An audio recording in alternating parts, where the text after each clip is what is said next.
पखाड़ दिवस रे पखाड़ प्रिपरेशन थिले पूरा मस्त। तो हेलो गाइस जय जगन्नाथ। तो आज हूँ पखाड़ दिवस।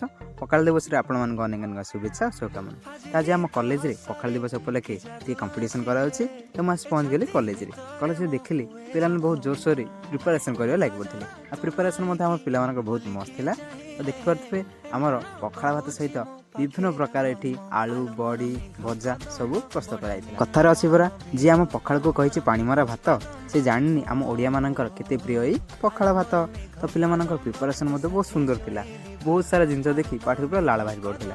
आ जजेस माने आसिले हमर पखाड़ भात देखि से मानको हम से बहुत किछि एठी कहले